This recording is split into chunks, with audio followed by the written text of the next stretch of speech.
Hello, so today we're going to be going over a Frost game. So I haven't played Frost in a while. Frost was kind of weird. In PBE it was very broken, and then for a while it was like kind of not really that playable, especially when Syndra was really strong last week or so. And now all of a sudden it's one of the best comps. It's really easy to play. It's really well performing for how easy it is to play. And it's actually like not, I wouldn't say forcible, but like a lot of times like you're playing it, you know that you're playing it from like 2-1. It's one of those boards where it's basically like, okay, I'm committed to this build and I'm just gonna play around this unit and build my items that way. So it makes it a lot easier because like you don't have to like flex around, you don't have to worry about like different itemizations or stuff after. But basically the idea is that you're just playing around Varus with Frost Emblem. I wouldn't suggest playing this comp without the Frost Emblem. I think it's a little bit weak on the weaker side. I think it's a little bit harder unless you have a really good spot to get that top 4. A lot of times you might just like lose out to like a 5th or a 6th. But if you have a Frost Emblem, that's what really enables the Frost comp. So much so that Frost Emblem is like really good in stats just to take it as an Augment, right? For a gold Augment or even a prismatic Augment, just getting a Frost Emblem is typically very good. Just because a Frost Emblem enables you to hit 7 Frost really early, and I'll show that with a little bit of a tutorial aspect right after we see the augments and some of the early units that I'm picking up here. But basically, if you don't know what you want to play and you have a spot where it's like it seems like you can probably play into it, like you're aiming to play like a 4-cost board, you're not aiming towards like a reroll or anything like that, then taking a Frost Emblem is actually really good. It's very playable. Which is what you'll see me do here. So in terms of my opener, I have generic components. I can't make a guard breaker. I could make a Nashers, but like I don't really want to use any of these items right now until I have direction, because if you look at my items, I always talk about slammable items. I'll talk about a little bit more about it after. But we see that I get Frost Emblem. I don't even want to chance it with Wandering Trainer because I know that Frost is so good that I'd rather just take the Frost Emblem than chance getting 2 random like shit spats. There was Spellblades there, but I think it's generally like really contested. Like I should have scouted a little bit harder before, but I think I saw like one or two people with Zoes, so I didn't want to take Spellblades. But Spellblades was the other really good option if I had good AP items. But here I just take the Frost Emblem. I don't even have Frost units right now. I wouldn't suggest doing this all the time. It's just that my other options didn't feel that takeable. I think if you're playing this and you're not trying to be super risky, a better strategy would have been to just take Spellblades, because Spellblades is so strong that it makes it like very nice to play towards like that 4 Scholar Rise Bastion line. But anyways, we take Frost Emblem here. So now I'm just going to show you a little bit about Frost Emblem. So these are the Frost units. I'll just put them out here. There's 7 Frost units, and there's a total of 9 Frost, which is really cool because if you hit 2 emblems, right, if you hit 1 emblem and then later down the road you find a spat, it's very easy because it's craftable, and also caps out at 9. It's not like a 10 trait, so it's very easy to play around 9 Frost at level 9, and it's very strong. It's pretty much game winning. I think only if somebody has like a really Exodia style board are they really going to be able to beat 9 Frost. But typically you're not aiming for 9 Frost, you're aiming for 7 Frost. So with Frost, basically what it does is it gives all your units ability power as well as attack damage. So Frost is really powerful because a lot of the units, it used to be broken, right? In PBE, Frost was like so, like it got nerfed so much. Like it got giga nerfed. And thank God, because if it released the way it would have been horrible. But basically, the way Frost works is it gives it gives all the Frost units ability power as well as attack damage. And then when enemies die, they turn into these soldiers that gain HP based on the stage, so they become more tanky later on in the game. And these tanky soldiers, also I have to check my audio levels. Okay, we're fine. These tanky soldiers basically work as extra frontline units. They kind of work like ZZ-Rots, where they distract or they enemies will be taunted to attack the soldiers instead of your units. So having stuff like an Edge of Night on an Olaf is extremely strong because sometimes like the Olaf just de-aggros and then you're stuck on a little minion soldier and then the Olaf kind of gets away. But anyways, what you usually play around is these units, right? It's very hard to hit 7 Frost because of the Diana. The Diana is a 5 cost. It's very hard to just hit naturally.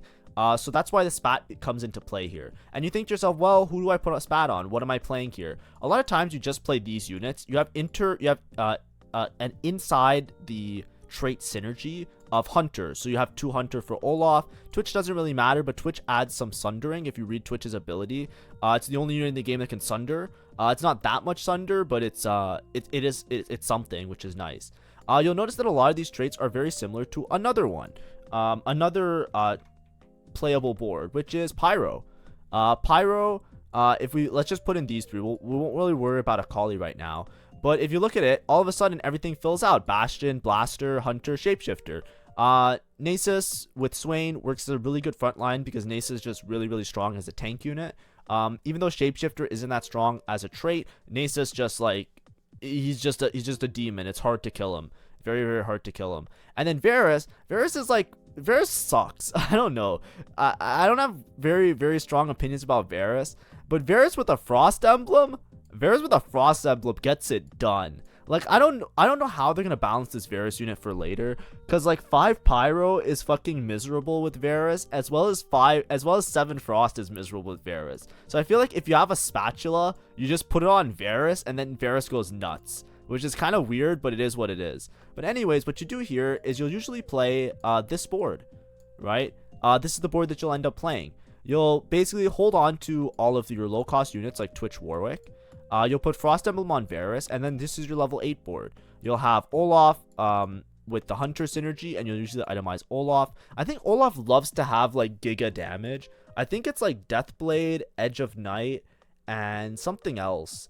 And then Varus loves to have like red buff on him. So a lot of times you're just like stacking like damage amp. Blasters typically like damage amp. I don't know why, because their ability gives damage amp. So like I feel like it would be diminishing returns. But like red buff is really good on Varus. And Deathblade on Hunter for, well, Olaf doesn't get damage amp, but the Deathblade is really good on Olaf.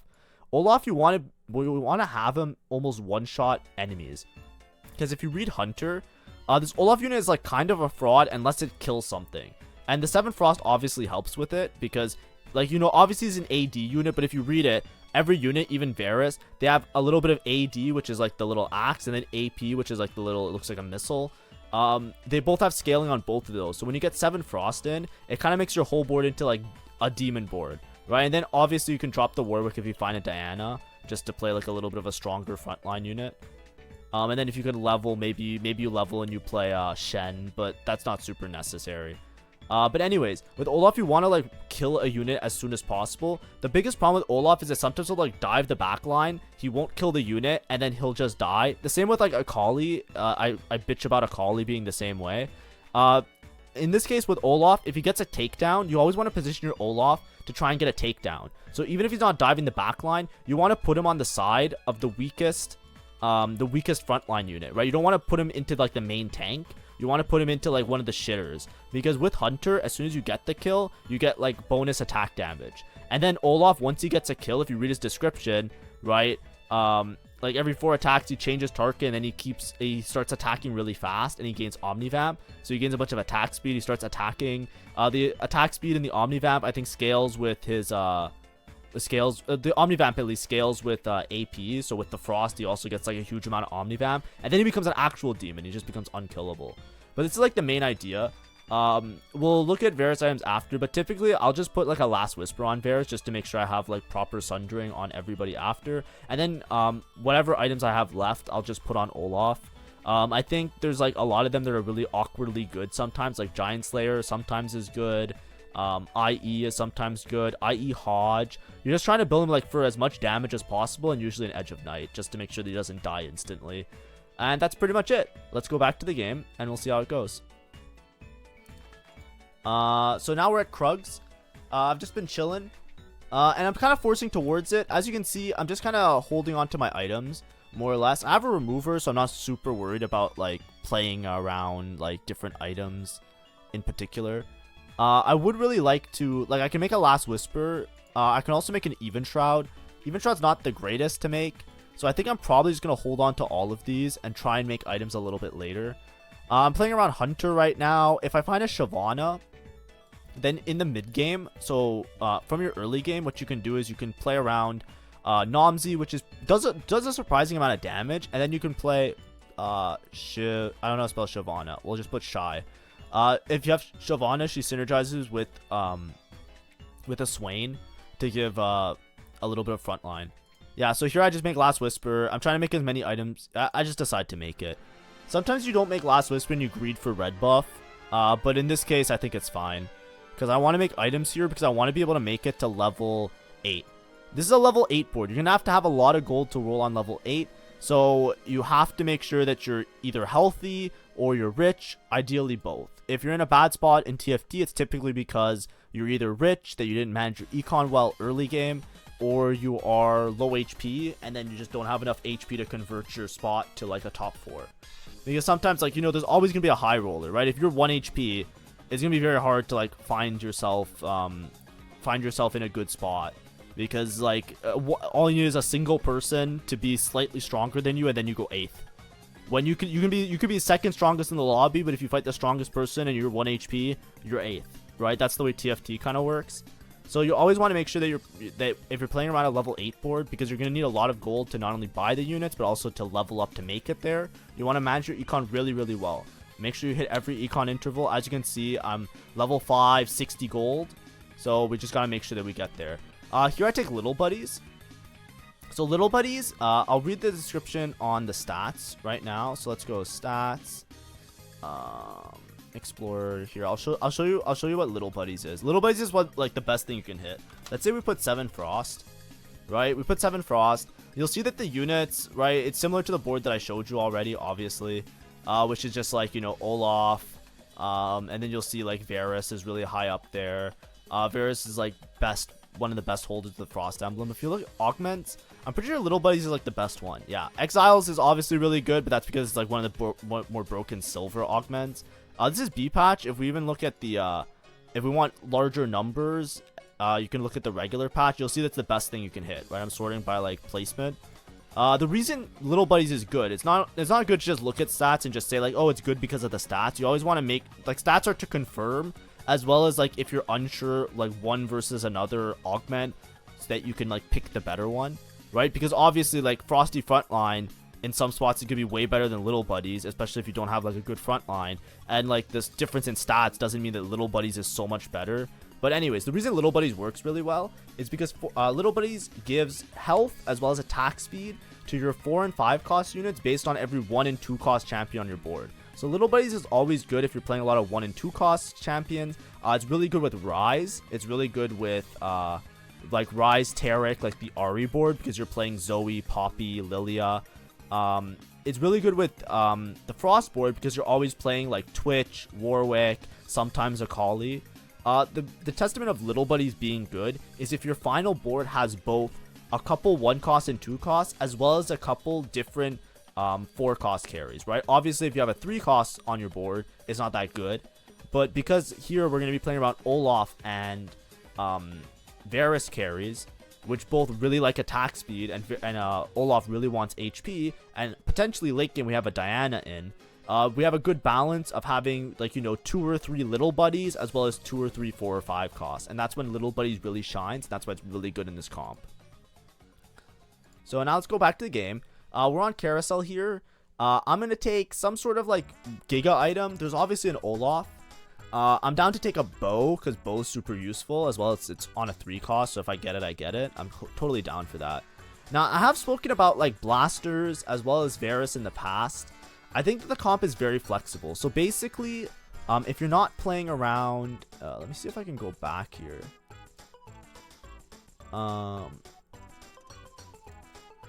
The main thing with the board that I wanted to show you as well is that there's not really a reason to level. Is the thing, and that's like a good part. That's a good thing with the board that makes it very, very strong, which I'll show you in a second. Just need to pull it up here.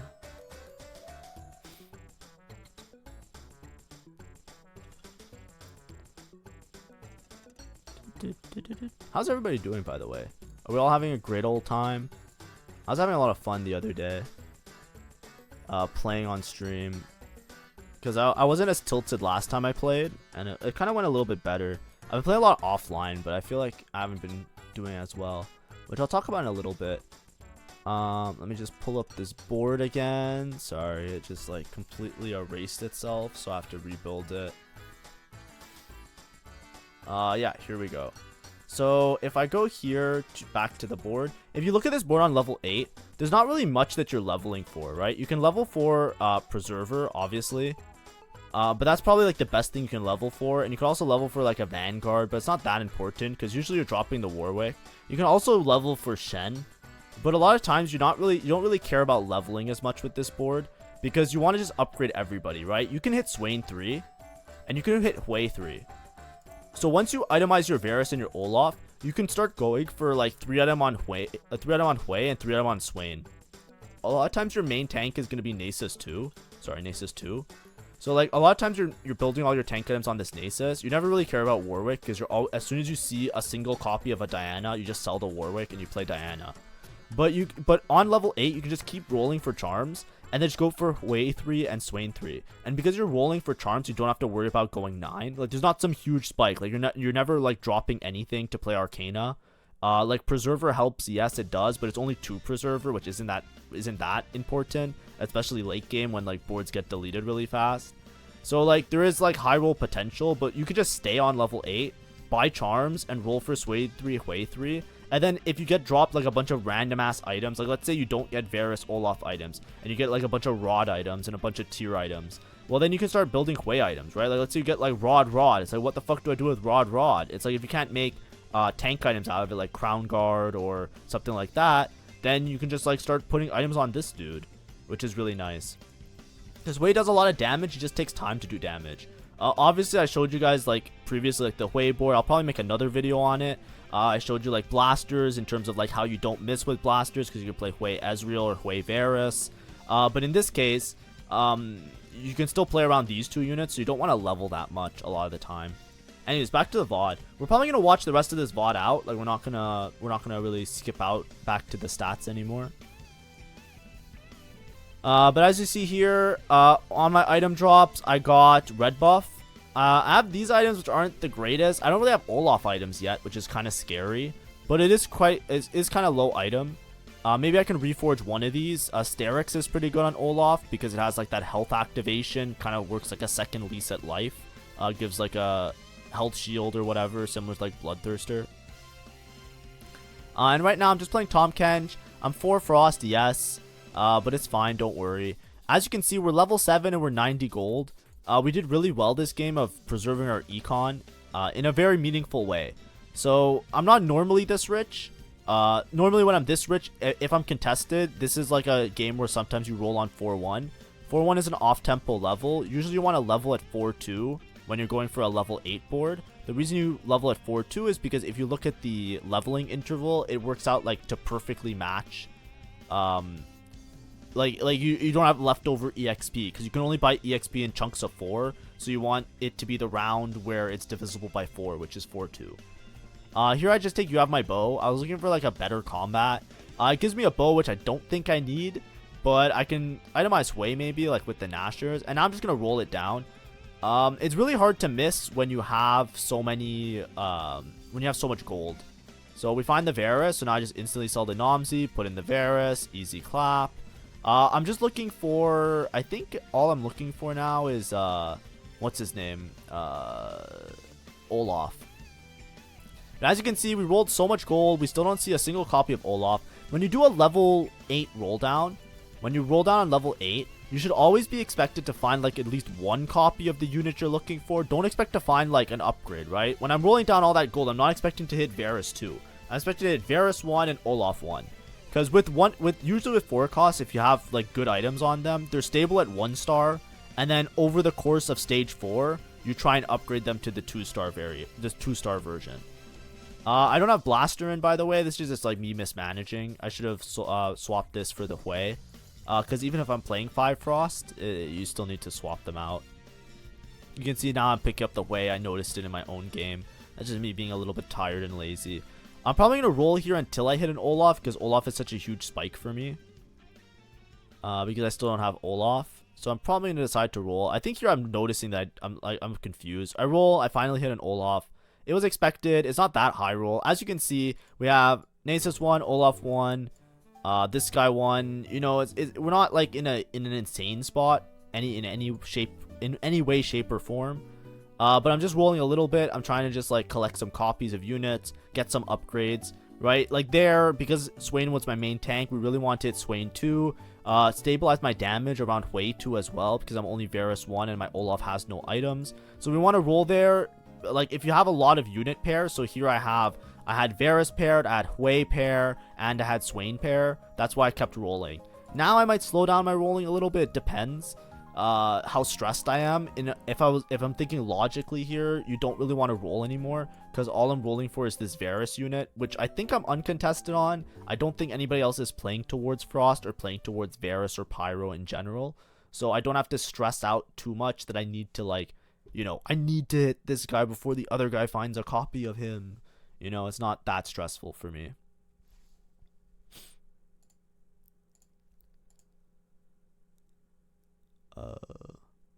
Sorry, my music stopped because I didn't loop the playlist. There we go. We're back on loop. I think I just take Hui item here. Yeah. So now, like, I was looking for an Olaf item and I couldn't find one that I really wanted to make. I'm sure there was something, but because I'm higher HP, I couldn't find anything. I already have Nashor's, so I can just make Nashor's Rabadon and put it on Hui. And even though it's a Hui 2, you know, I'm not necessarily going for Hui 3. Also, I'm rolling so deep here. I think it's just being stressed.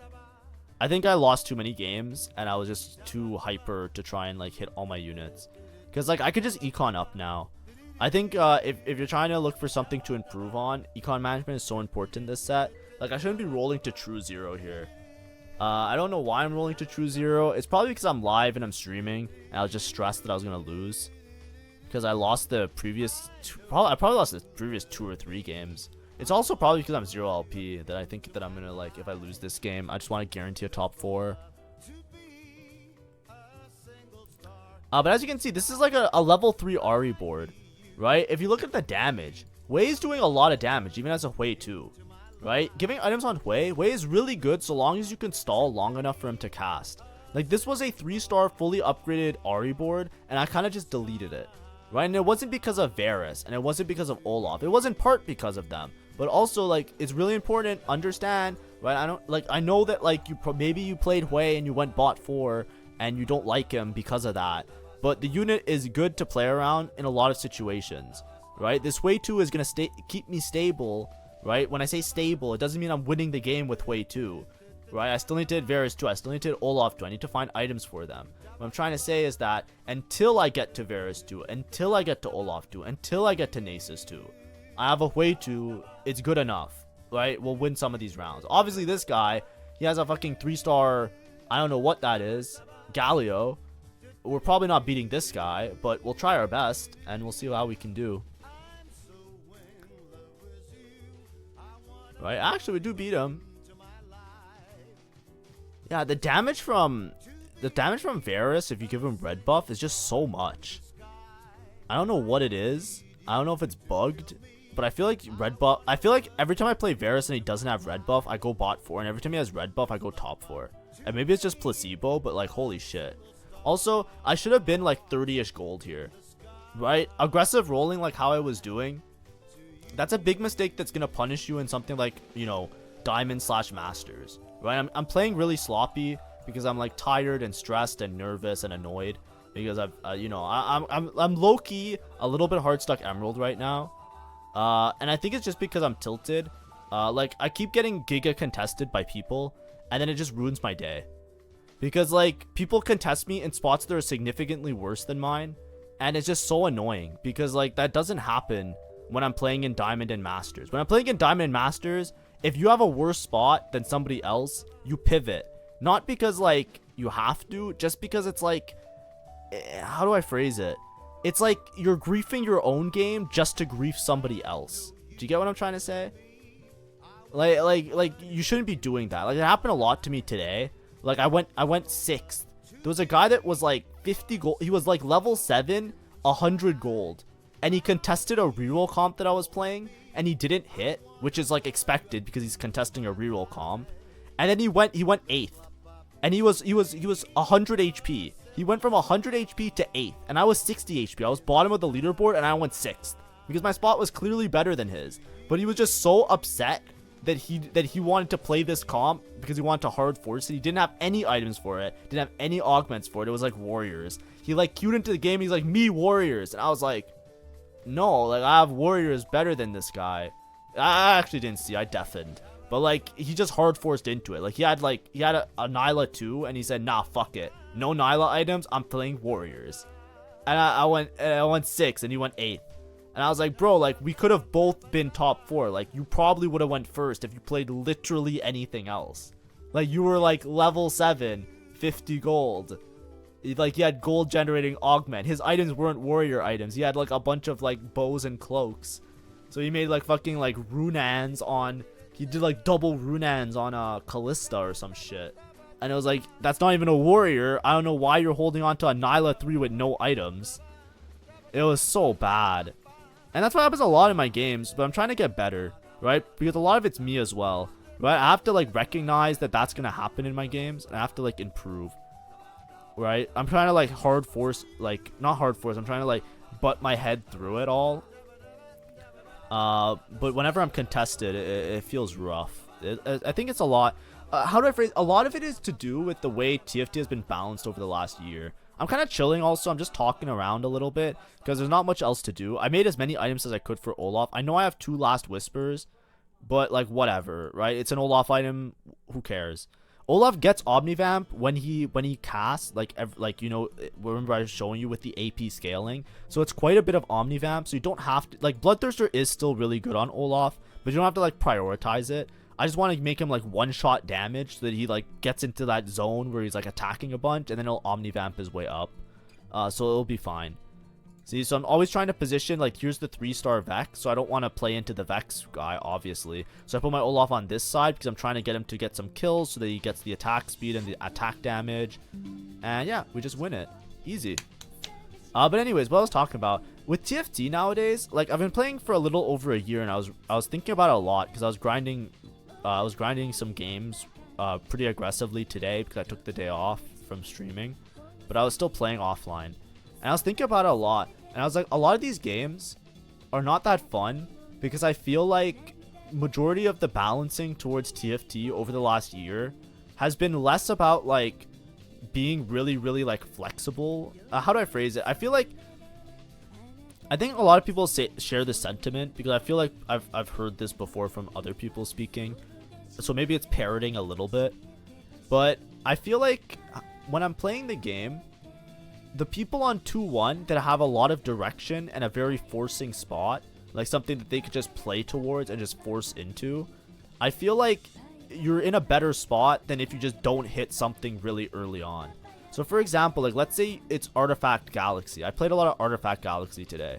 The Ornn artifacts fucking suck now. I hate them. Because every time I play the Ornn artifacts, it's like if someone hits like a giga broken combination, like let's say they have like, I don't know, they have like a 2-star copy of some unit where the Ornn artifact is like the giga broken thing on it, like Innervating Locket on Vex, and they have a 2-star Vex already. It's like their game's already like they're going top 4. And if I pop my Ornn artifact and I get fucking Prowler's Claw and like some other shit, it's like, okay, I guess I have to hard force some 4-cost board where I don't know if I'm gonna hit this unit or not. And then I go to level 8, I roll for the unit that needs that Ornn artifact because I didn't hit anything else. I couldn't take like a generic Ornn artifact because they got, like, statistically now most of the Ornn artifacts aren't generic anymore. So I look at my Ornn artifacts, it's like I have to take one of these and I have to hard force one of them, and then I try and force it, and it's like a level 8 board. It's like I don't have it yet, and then I don't hit it, and then I go 8th, and it's like, well, like, you know, Ornn Artifact Galaxy, right? And I feel like there's a lot more situations like that, either with augments or with games. So this is an example of one, right? And that's why I'm bringing it up a little bit. I just took Frost Emblem because I didn't have another option.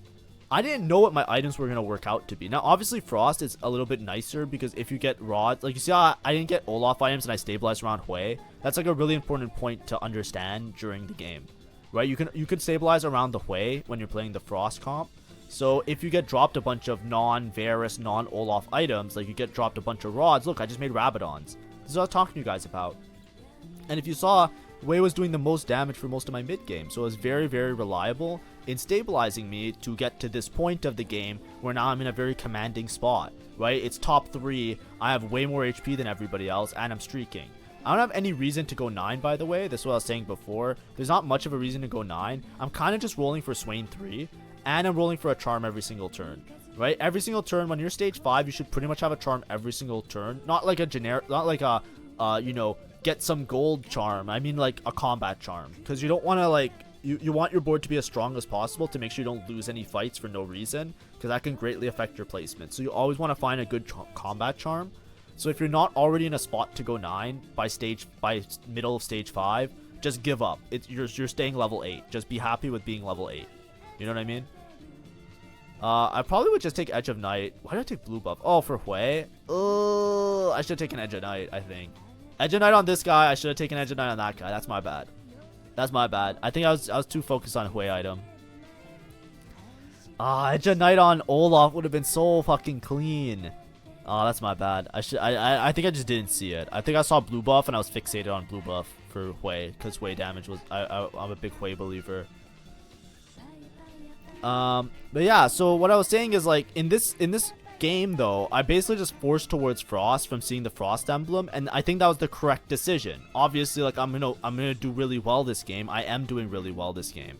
But I didn't like flex. I didn't like think about anything. It's like, oh, let me just put all the Frost units in my team planner. GG, I took Frost Emblem. And I feel like those type of augments are the best ones, or the ones that perform the best. And it might just be because people are optimizing more. People are like getting better, right? Obviously, if there's less execution required. So in this case, here I found the Diana. So I'm just gonna switch out the Warwick.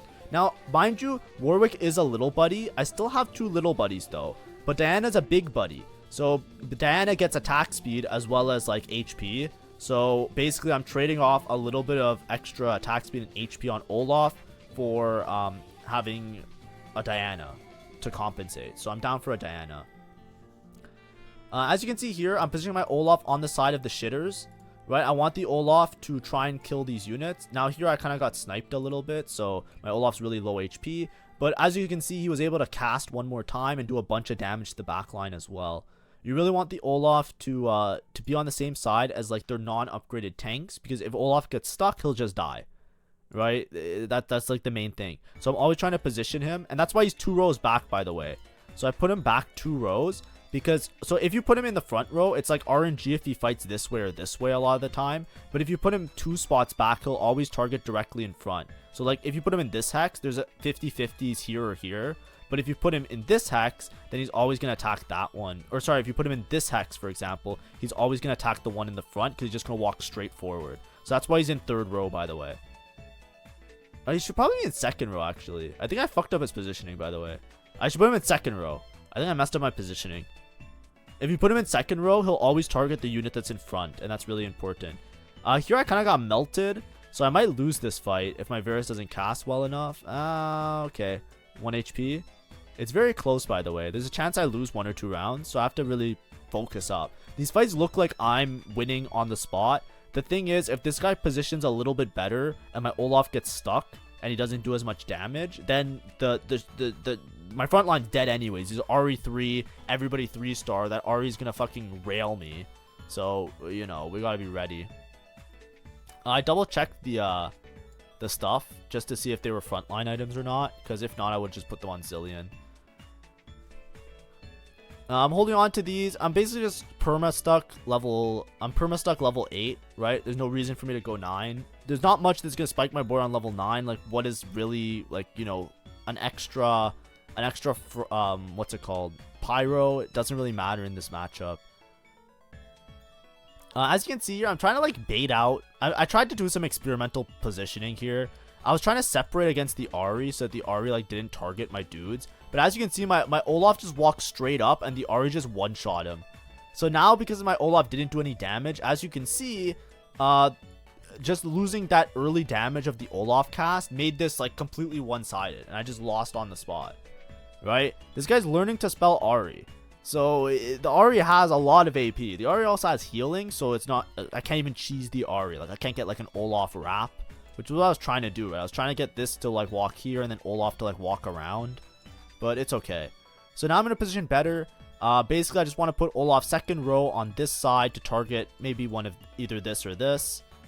And we just want to like put these units a little bit, like I probably want to put Diana between. I want to put Diana between these two guys, just because yeah, see, I moved from here. I want to put Diana between the two because hopefully the Ahri hits the Diana first and then she has to separate so that she doesn't have to hit both of them.